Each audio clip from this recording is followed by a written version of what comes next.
Hi, welcome to Author's Talk by Trishna. Story 10, The Lodge, Part 1. Let's begin.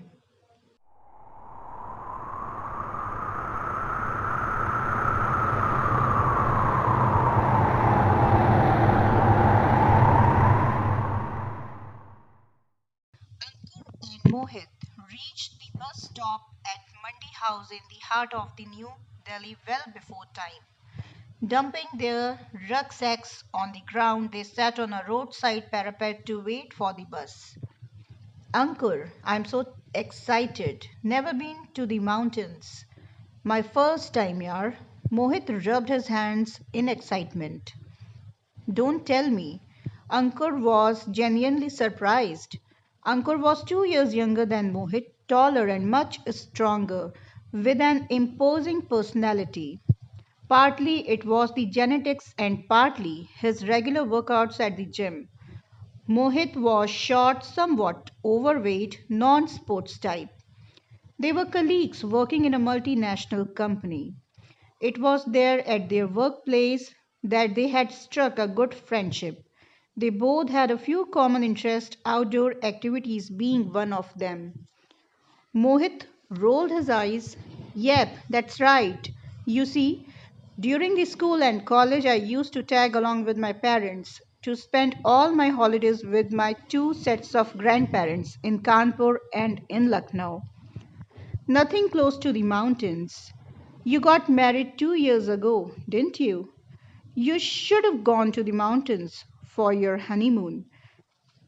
The hills are so quiet and dreamy, perfect for romance. We went to Bangkok and Pattaya, yaar. Ocean and beaches. My wife Ruhi chose the destination. He sniggered, and there is even less chance for me to go visiting the mountains now. Ruhi is from Allahabad. So now I have to take regular pilgrimages to Allahabad too.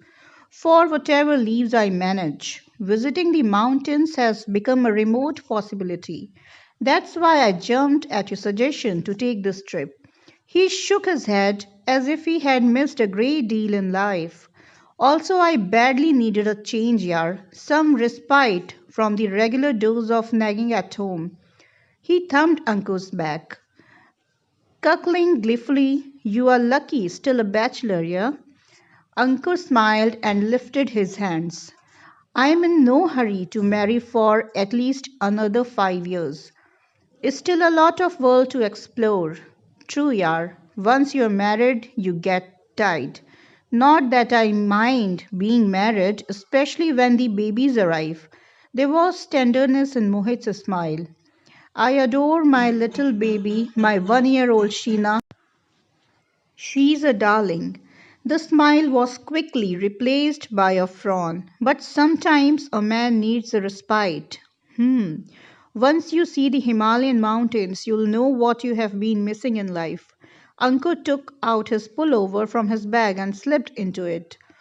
Wear something warm, Mohit. I don't want you falling sick even before reaching our destination. Winter had begun to make its presence felt in Delhi in early November. Since mountains would be much colder, Ankur had made Mohit buy a fleece jacket, warm innerwear, woolen scarf, and even a pair of gloves. And it's going to be really cold there. I checked. The maximum temperature is below 15 degrees these days. Do you think it'll now snow there? Mohit asked animatedly. Ankur laughed at his childlike excitement. For him, the mountains were charming, but nothing novel. He had been going to the hill stations ever since he was a child and loved them immensely. His mother belonged to the hills. He had traveled so many times since his childhood that now he yearned to explore new hidden corners, alien spots, places too remote where he could map his own trails. While surfing online, Ankur had chanced upon a website of a small resort in a remote valley called Dhanter Valley, about 5 kilometers of Kullu Manikaran Road. There were only a few scattered villages in the area. About a kilometer upcountry from the last village, someone had built a small resort of 4 bedrooms. The place was at the bank of a pristine spring that originated from the glaciers. The snow capped peaks surrounded the verdant valley. This street, to the eyes, was hidden to most tourists, promised the website and the supplementing pictures perfect. That's what Ankur had been looking for. He hated crowded places. He had immediately booked a room and made advance payment through his credit card. They were now catching a night bus to Kulu and hoped to reach there by 10 in the morning. The night journey by the Volvo bus wasn't too bad. Both of them managed to get some sleep. After a sumptuous breakfast at Kulu, they made inquiries and then caught a bus going towards Thantar Valley. The bus driver apprised them with a big grin. I know where to drop you. After that, you'll have to cover about 4 kilometers on foot. Only a Kachi Pagdandi goes down to the village. After about an hour's journey, the driver stopped the bus and gestured at Ankur and Mohit. You see that path? It leads to the valley nestling between the two high mountain ranges, the Dhantar Valley. It's about an hour's walk from here. Best of luck. The boys got off and the driver drove away, leaving them standing at the point where no habitation was visible for as far as eyes could see. Mohit looked around uneasily. The desolation was seemingly making him nervous. Ankur, there is nothing here but a dense forest, yar. I hope the driver didn't make a mistake. Ankur laughed. For him, this was nothing new. Many regions in Himachal were deserted and remote. Come on, scaredy cat, follow me. He confidently stepped on the footpath the driver had pointed and began walking down in big strides. Mohit hesitated and then followed him. Given a choice, he would have taken a bus right back to the town. Deserted places triggered his panic button. They walked silently for about 5 minutes. Mohit kept looking cautiously in all directions, also, time and again turning to inspect the path left behind. Do you think there are wild animals in this forest? He asked gingerly. Come on, Mohit. If the wild animals weren't in the forest, where else would they be? Huh? In pubs? Drinking beers? He laughed loudly at his own comment. The sound echoed through the valley. Mohit stopped dead in his tracks, shocked and awed at the same time. Welcome to the mountains, Mohit. Come on, try saying something in a loud voice. What was that? Echo, silly.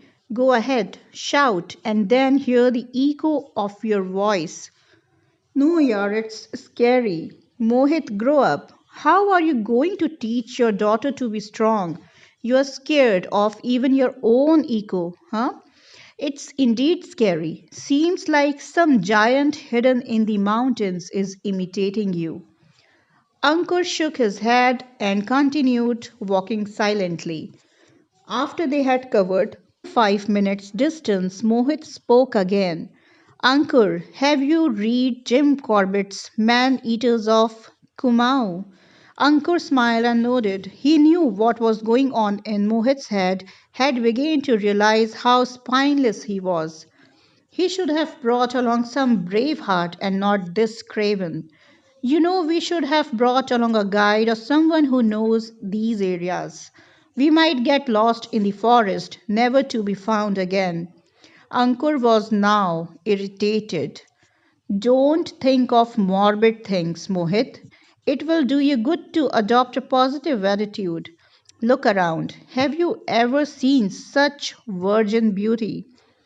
Yeah, the mountains are very beautiful, but still, what if we get lost? We don't even have much food with us.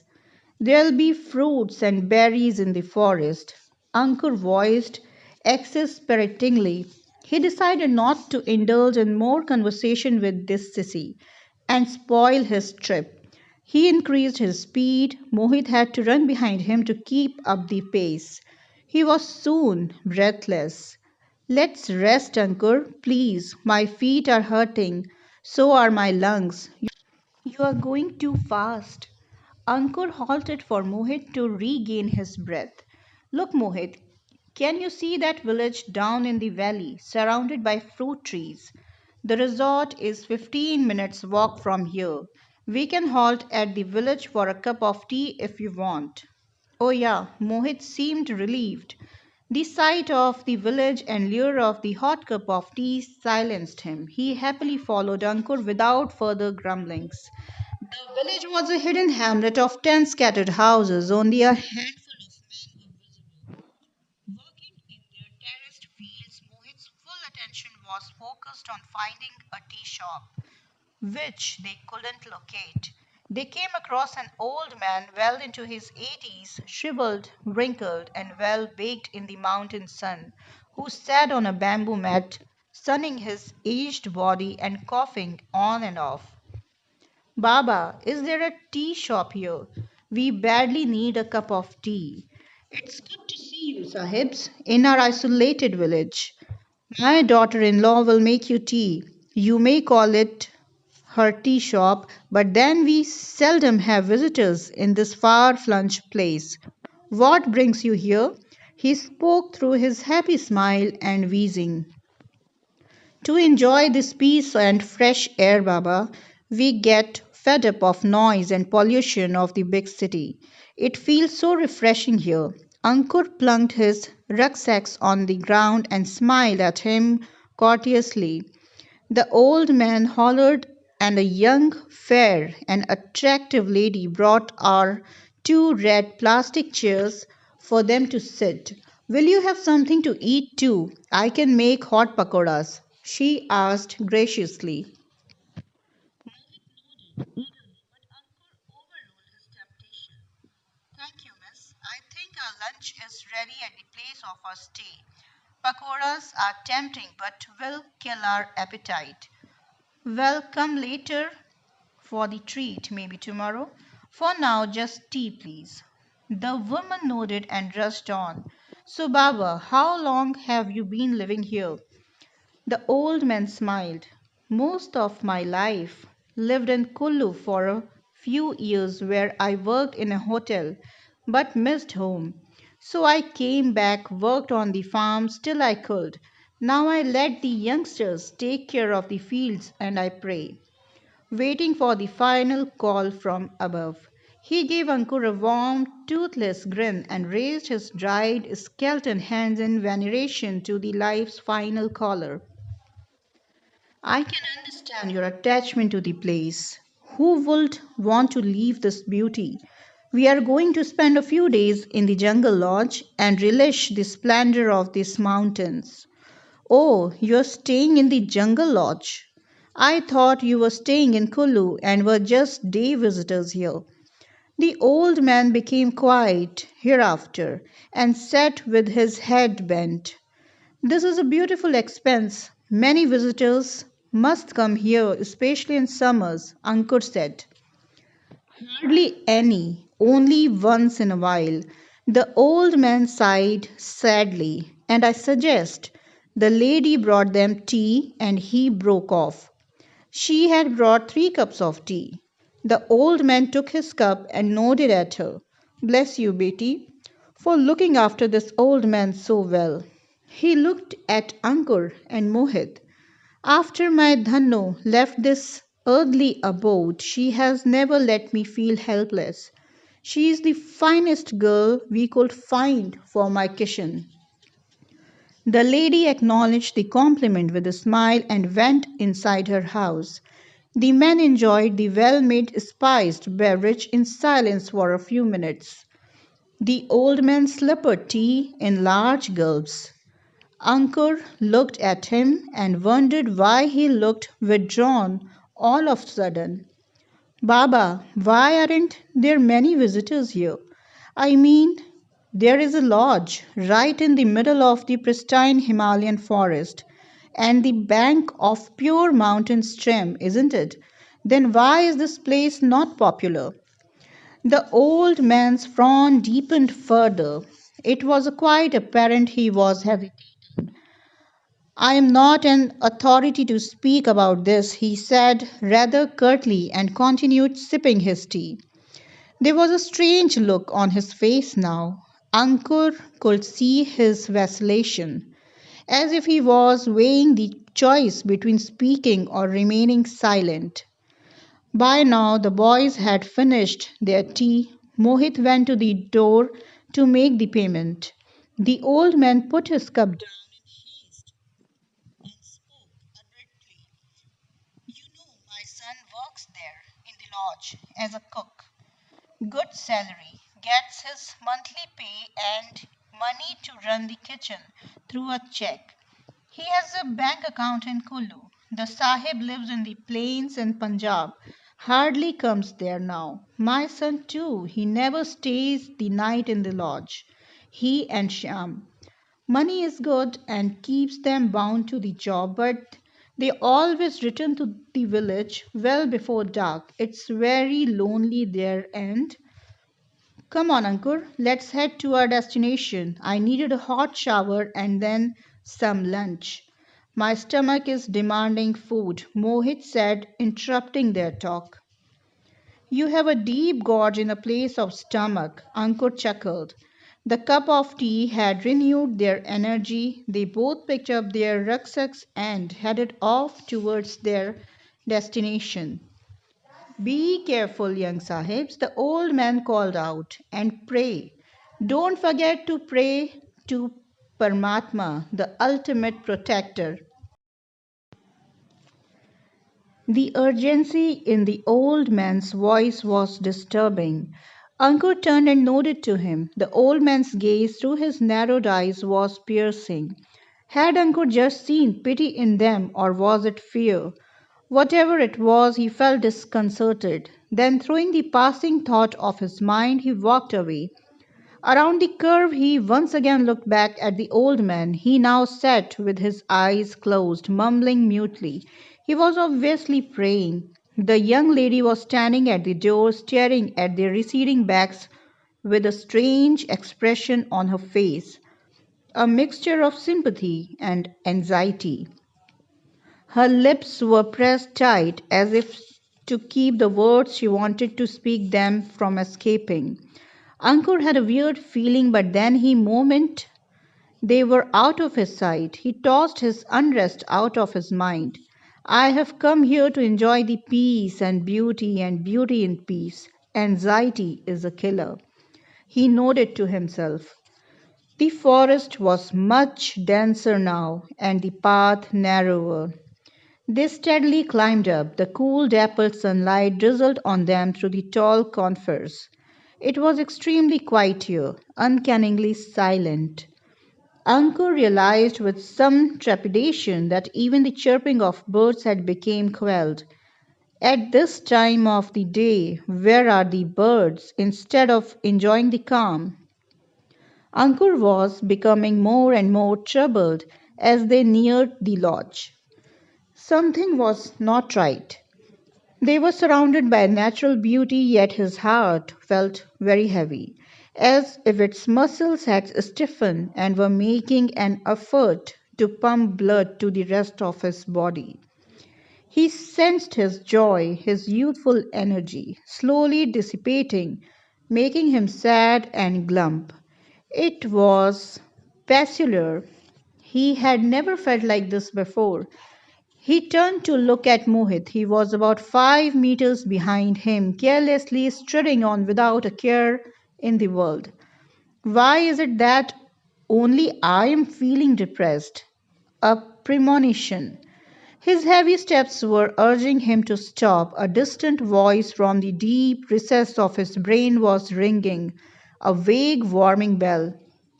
He stopped to let Mohit catch up with him. Yeah, this is really very beautiful place. I'm already in love with it. Thank you for bringing me here. He grinned, and Ankur felt a strange fear, as if somebody was mocking at his helplessness. Why was he feeling so? Why was he going nuts? After about 20 minutes of an uphill walk, they reached a broad, flat area.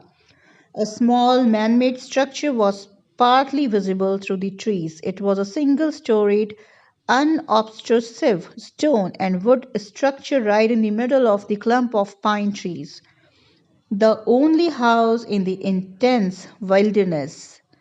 They opened the small, rickety gate on which hung a small board with Jungle Lodge written in bold letters. The freshly painted board was in sheer contrast to the rest of the old structure, like a molester luring the victim with his sweet talk. Ankur halted to regard the place. A narrow pathway lined up an unkept garden led to the old Victorian style cottage. A series of windows on either side of a heavy carved door formed at the front facade. A 2 meters wide veranda extended through the entire length. The slanting rays of the late noon sun now fell on the veranda, spreading its golden glow. There was no furniture in the veranda, no chairs to sit, even though it was a perfect place to bask in the sun. Then Anku spotted a rocking chair, weather beaten but sturdy, in the far corner under the shadow of an ancient old tree. It vacillated mildly, giving Ankur some serious creeps. It's the wind, he reminded himself. These British were so resourceful, yaar. Imagine finding such remote corners to build cottages. Mohit remarked with a grin, drawing Ankur's attention. Why is the grinning so strangely, like an orangutan? All of a sudden, everything felt strange to Ankur. Even Mohit's grin appeared wild. He could hear the splashing sound of the running water from somewhere close by. Though the brook was completely shielded by the trees, it too sounded unfriendly and sinister.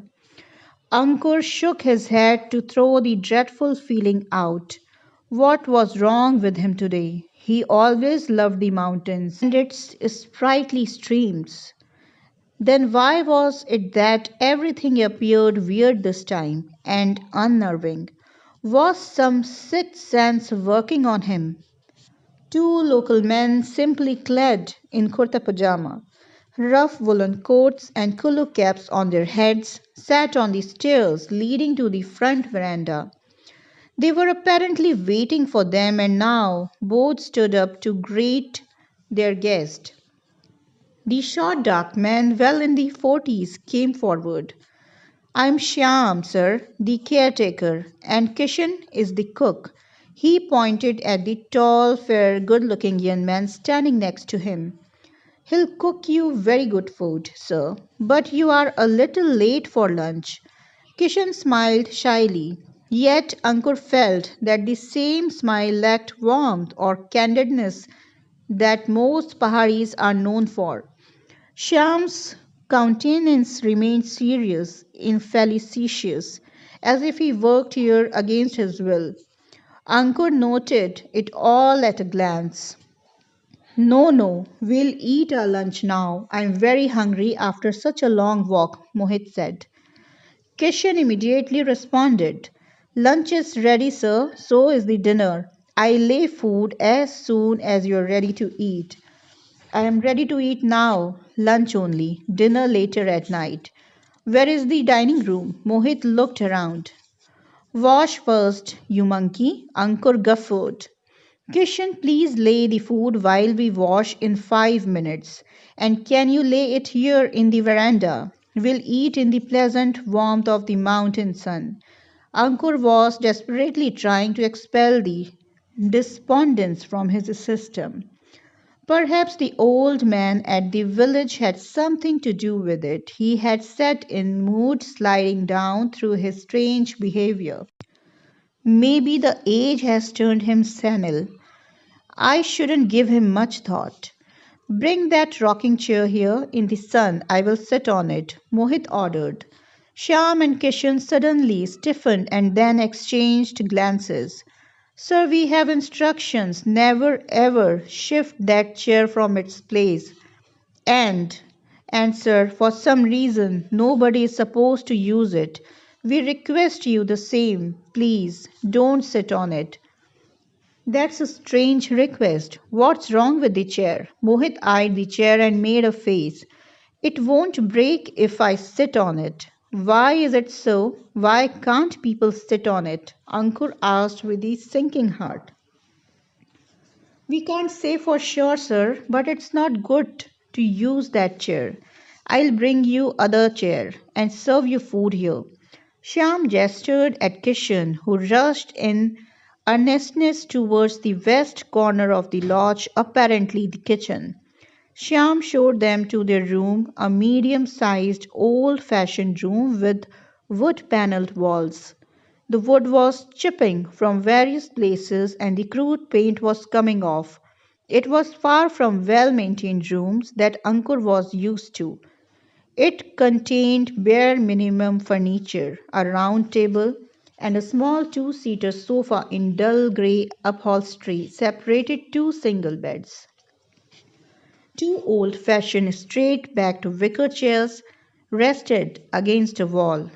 Mohit dumped his bag on the bed next to the wall, thus laying claim on it. This corner looked attractive as the sunlight seeped through the small window and directly fell on the bed. As the men returned to the veranda, two dining chairs and a small round table had been placed there, along with their plates and cutlery. Kishan rushed out with the food tray and hurriedly served them. What's the urgency, chap? Ankur asked in a good humor. We are in no rush. We are going to relax here for the next 3 days. Very clearly, he noted. Kishan and Shyam exchanged glances. What did they mean by it? The dreadful feeling returned. Something isn't right here. Mohit was too busy stuffing his mouth. Yummy, well done, Kishan. He spoke through his mouthful. Ankur ate a little of each dish: chicken curry, chickpeas in yogurt sauce, fried eggplants, mixed vegetables raita. Food was indeed delicious. Sham stood behind Mohit, supervising Kishan and fetching them hot rotis. How old is Lord Sham? Ankur asked. Very old, Sahib, older than my age.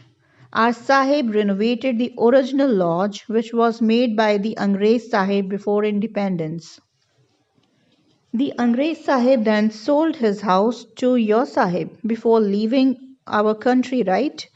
No, our Sahib bought it in a government auction.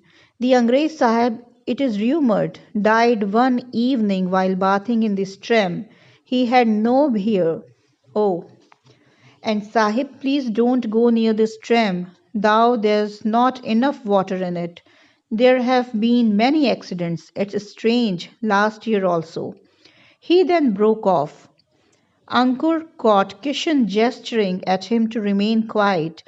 But why? What was the harm in warning them? What were they trying to hide? What happened last year? Did somebody die here? Ankur asked, determined to get the full story. Even Mohit's attention was diverted from his food. He looked at Sham with raised eyebrows. Should I get you more hot rotis? Kishan tried swaying them away from the conversation. No, thank you. We are done.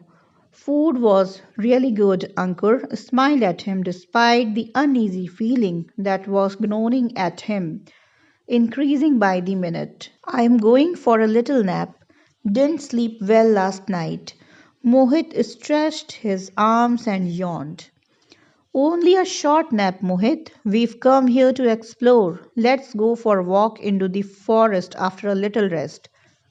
Sahib, we serve very early dinner at 6. You'll have to be back before that. Kishan spoke in earnestness. 6. Too early. We are used to ate a late dinner, not before 8. Moreover, we have just eaten a big meal. In that case, we'll keep your food in a hot case on the table ready to eat. We live in the village, Sahib. Our duty ends at 6. Kishan spoke obdurately. We weren't told about it. We expect you both to stay here. We might need you any time. Ankur protested. Yes, yes, what do you mean? You'll go away. What about the other guests? Aren't other rooms occupied? No, Sahib, you're the only guest for this season, and is an understanding with us, Sahib, that will stay here only till 6. Sham insisted. Where does your Sahib live? We need to speak with him about it. He lives in Punjab, Sahib. I have his number in my phone. I must call him. This is nonsense. Ankur took out his cell phone from his pocket. You can try, but the connection is very bad here. I don't think you can connect from here. You get better reception from the village. This is not funny. He runs his tourist lodge with hardly any staff. He thinks it's a joke.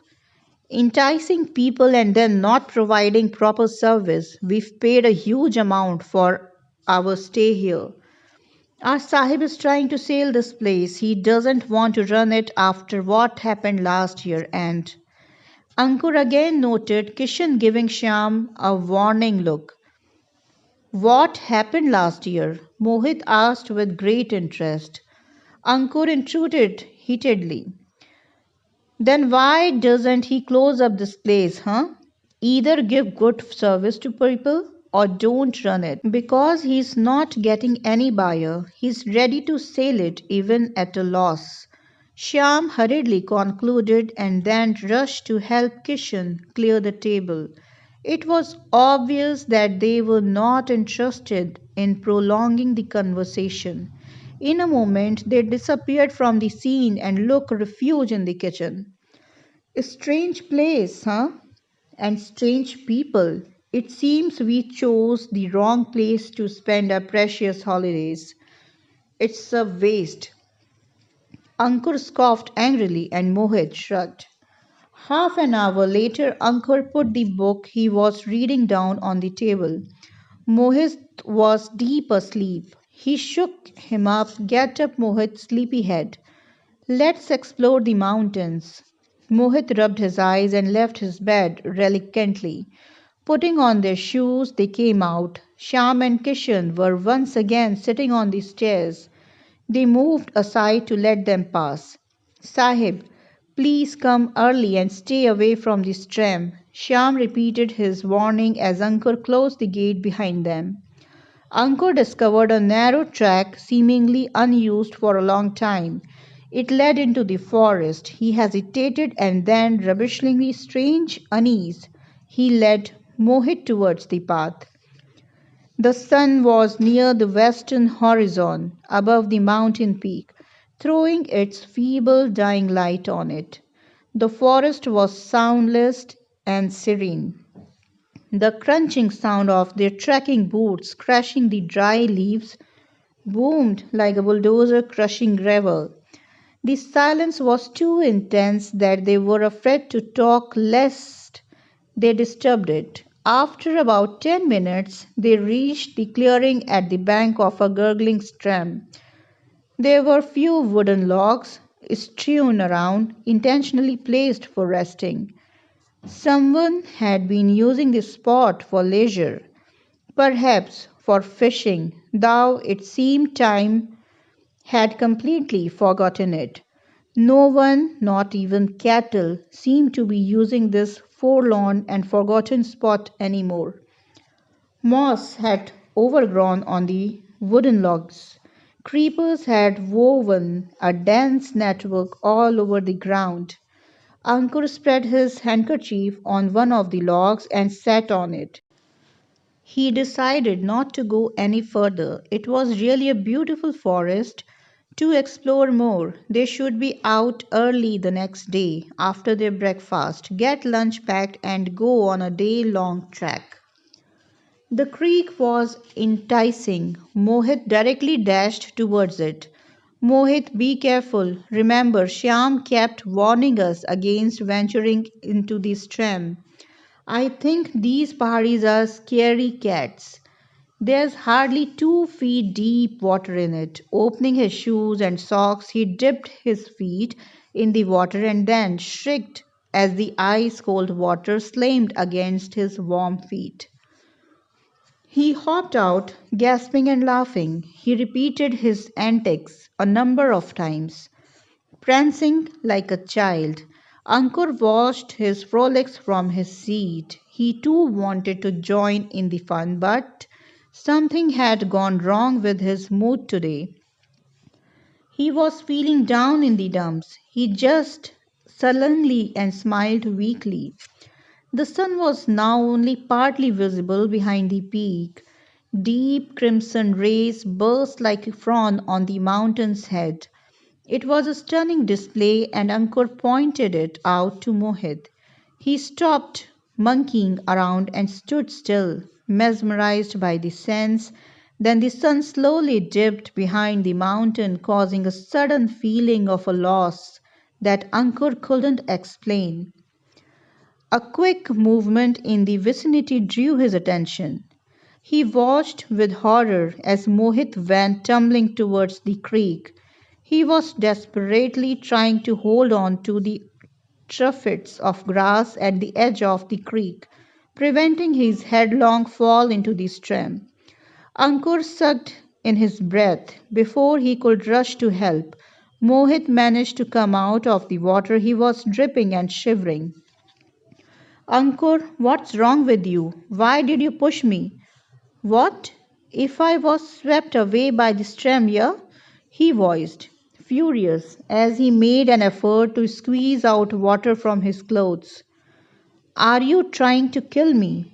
Mohit glared at Ankur and realized that he was still sitting on the log, looking at him with a stumped expression. Is he pretending? Did he push me, then rush back to sit on the log once again, so innocently? Can the action be completed so quickly? And why would he do that? Ankur is a mature man. Ankur, I am talking to you. Are you listening? Mohit was loud enough to disturb a clamor of rocks resting on the gigantic oak tree. They flew out, caving, flapped around angrily, their dark shadows obscuring the light falling on them. Why are you shouting, Mohit? Stop being a child and stop playing near the creek. You almost fell into it. Even if you know swimming, it's not easy to swim out of a fast flowing stream. But but I didn't lose my balance. I wasn't doing anything. I was watching the sun. Mohit had a perplexed look on his face. Didn't you? Didn't you push me from behind? Maybe playfully. What crap! I am an idiot. Why would I do that? It can be dangerous. Even a small child has that much sense. Ankur was momentarily angry, but then his expression changed. He looked tensed and worried. Getting up slowly, he said, Mohit, let's go back.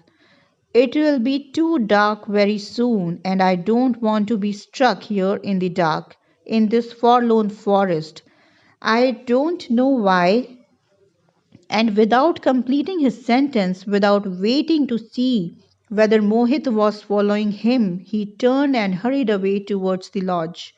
Mohit picked up his shoes and socks and ran behind him barefoot, water dripping down his jeans. Typical of the mountains, the night began slinking in like a snake stalking its prey. Ankush's mettle too began fading with the waning light, and to his dismay, an inexplicable fear crept into his heart. He had trekked remote Himalayan mountains, living in tents or simply sleeping out in the summer. How he had enjoyed the star-strewed cobbled sky. The stars and planets appear so near on the mountains as if one could clasp them by extending one's head. He had never felt even a frisson of fear, never. What was wrong today? He rushed towards the lodge to find safety inside with it, with Mohit running behind to keep up with him. The lodge was enveloped in darkness by the time they reached it. A naked 40 watts bulb dimly lighted a corner of the veranda. As they climbed up the stairs to reach the veranda, the man noted the rocking chair in a corner gently moving and fro. It seemed someone had just vacated it. Kishan, Sham, Ankur's voice echoed. Complete silence had enveloped the pale walls. Ankur called a number of times, louder and louder, but nobody responded to his calls. What the hell? Mohit stood in the veranda and cursed. Why aren't they replying? He was now shivering like a tree in a hurricane. His wet feet and legs were getting numb. I don't know. There is no light, not even in the kitchen. I wonder where the pair is. Ankur found the door of their own room bolted from outside. The room was dark like an underground cave. He dug out his pencil torch from his cargo pants to find the electric switch. The room was suddenly washed in a bright, blinding light. They found the dinner plates laid on the small table in their room. A hot case and a flask were kept on the table. Ankur fished out a large flashlight from his backpack and walked out of the room with Mohit close at his heels. They walked towards the wing from where lunch was served, presumably the kitchen. A big latch bolted the door from outside. They managed to find the switch and discovered a clean kitchen. The utensils had been washed. Then they peeped into the adjacent room. It was a pantry. Now, without any sign of life, Mohit called out the servants' names. But again, they encountered an uncanny hush. What the hell, Uncle? Where have they disappeared? It's still 10 to 6, and then they said dinner will be served at 6. I don't like it. Sorry. I chose the wrong place to come. Not your fault. How will you know that they give such shoddy service? Then Mohit frowned and spoke in a whisper as if there were a lot of ears listening to him. That means there's nobody in the lodge tonight, just the two of us. Ankur shook his head dejectedly and walked back towards the room. Mohit hurried along. Are you afraid too? Mohit asked, watching Ankur bolting the door and then checking the latch of their room. Afraid of what? Wild animals. I'm sure there aren't big ones here, no elephants on the mountains, and only they can be broke open this strong door. Ankur laughed light-heartedly, though he was starting to get goose flesh. I'm scared, Ankur. I've never lived in such a lonely place in my whole life. There is no one for miles around. We are isolated. Ankur shrugged casually, though he was completely fazed by the statement. With his engorged eyes traversing around in fear, Mohit continued. In case we need help, there is none visible. Nobody will hear our cries. I am scared that this is the deliberate move to harm us somehow. He sat down on the side of the bed and dug out a hanky from his pocket. Ankur noted that he was shivering and sweating, wiping his face. Mohit turned to look towards the window. Panic was such as lucid in his eyes as an haunting silence around. He turned back and spoke almost in a whisper. Have you seen the movie Vacancy? Where a young couple gets stranded in a remote motel owned by serial killer psychopaths who also videotape. Ankur stridently snubbed him. Mohit, stop talking about creepy stuff. Couldn't you find a better time and place to discuss horror movies? And it was just a movie. He shook his head in annoyance. No, it was based on a true incident. I read it somewhere. Then, lowering his voice further, Mohit continued, we need to be vigilant. I mean, there could be a danger around we aren't even aware. Why did the staff just disappear when there are guests in the lodge? Isn't this weird? They might be hiding somewhere to attack us at night. Nothing is going to happen, Mohit. Don't be a chicken. You are frightening me too with your horror tales. You know the Himachalis are very reliable people. I haven't ever heard of crime here. Realizing that his advice had rebounded off the petrified man like a ball from a wall, he smiled at him kindly. Look, I've an army knife and a bottle of pepper spray, and I am trained in martial arts. So don't you worry, it's just tonight. Tomorrow we'll return to Kullu and find a hotel here. There are nice tracks around the town. We'll leave this place at the crack of the dawn, okay? He waited for Mohit's response, who nodded mildly. He seemed somewhat calmed by Ankur's statement. Ankur patted his back reassuringly. Now get out of your wet clothes or you'll catch a cold. While Mohit quickly changed, Ankur opened the flask and expected there was a hot steaming tea in it. There was a plate covered with a foil. He removed the foil and found a assortment of biscuits, tastefully arranged. At least the caretakers are feeding us well, he remarked as he poured tea in two cups kept on the table. Mohit, come, enjoy a hot cup of tea. What about playing music on your phone? You said you've downloaded some awesome music. Mohit wiped his face, gave a weak smile, and joined him. He had changed into his night suit. He dragged a chair to sit next to Ankur. They drank tea in silence. Mohit played music on his phone. They listened to a few popular Bollywood numbers and tapped along with the music in an effort to uplift their damp spirits. Ankur had never seen Mohit like this, silent and unresponsive. So Ruhi wasn't happy that you were going on a trip without her. Yes, she was a bit upset.